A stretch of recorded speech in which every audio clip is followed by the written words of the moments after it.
রাতের বেলা এই পুঁইশাকের রেসিপিটা বানিয়ে কি যে বিপদে পড়েছি, অকারণেই কতগুলো বকা শুনলাম। আসলে কি করলাম আমি নিজেই বুঝতে পারতেছি না। আসসালামু আলাইকুম, কেমন আছেন সবাই? আশা করি ভালো আছেন। আলহামদুলিল্লাহ আমিও ভালো আছি। অনেকগুলো পুঁইশাক নিয়ে এসেছি, কারণ অনেক দিন হয়েছে পুঁইশাক খাই না।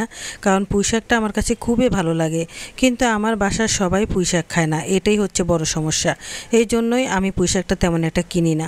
সত্যি বলতে এখন চিন্তা করে দেখলাম যে যেই জিনিস ওরা খায় না, যেটা আমি পছন্দ করি সেটা কেন খাবো না। অনেক বছর হয়ে গেছে দাদির হাতে যে পুঁইশাকের রেসিপিটা খেয়েছিলাম, এত মজা কি বলবো। আসলে অসাধারণ একটা রেসিপি, মাঝে মাঝেই করতো। আসলে দেশবাড়িতে আগে অনেক অভাব ছিল, তো তখনকার সময় এসব শাক পাতা যেভাবে রান্না করতো, ওই রান্নাটা যে কত মজা হতো, মাছ ছাড়া কোনো কিছু ছাড়া কিভাবে যে এত মজা করে রান্না করতো আল্লাহই জানে।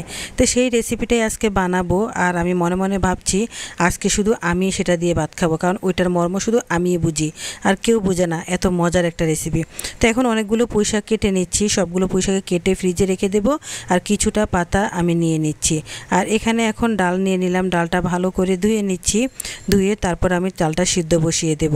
আর যে পুঁইশাকগুলো নিয়েছি, পুঁইশাকে শুধু পাতাটাই নিয়েছি, ডাল নেইনি, কারণ এই রেসিপিতে ডাল ব্যবহার করা যাবে না। তো যাই হোক, এখন আমি ডালটা ভালো করে ধুয়ে নিয়েছি, আর এখন সিদ্ধ হওয়ার জন্য বসিয়ে দেব।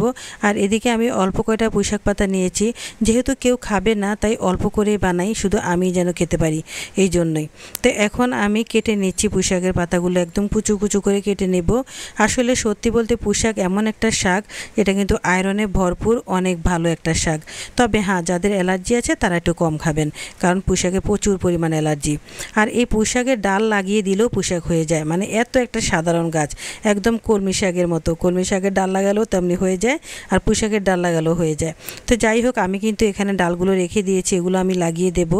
আর এখানে পাতাগুলো একদম কুচু কুচু করে কেটে নিয়েছি।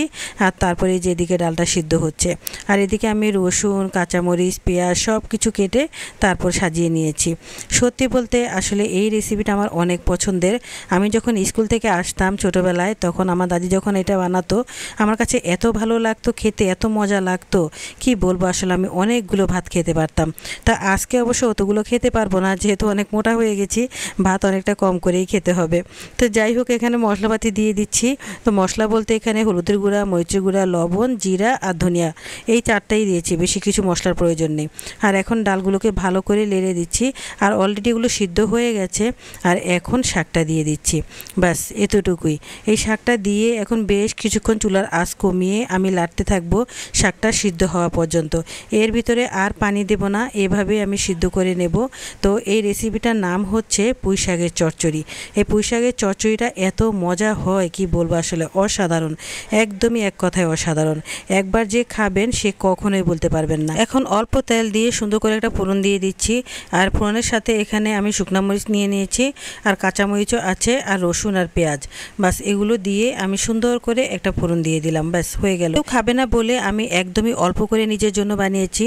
আর এখন কতগুলো বকা শুনলাম বেশি করে না বানানোর জন্য। বিশ্বাস করতে পারছেন কত মজার একটা রেসিপি, কি বলেন? যারা কখনো খায় নাই তারাও এখন খাচ্ছে, এত ভালো লাগছে। আর দেখতে তো কত লোভনীয় হয়েছে, দেখেছেন? একবার অবশ্যই বানিয়ে খাবেন, তাহলেই বুঝতে পারবেন। এই যে আমি একটা প্লেটে ঢেলে নিচ্ছি, একদমই অল্প বানিয়েছি, ভালো করে খেতে গেলে একজনই খেতে পারবে।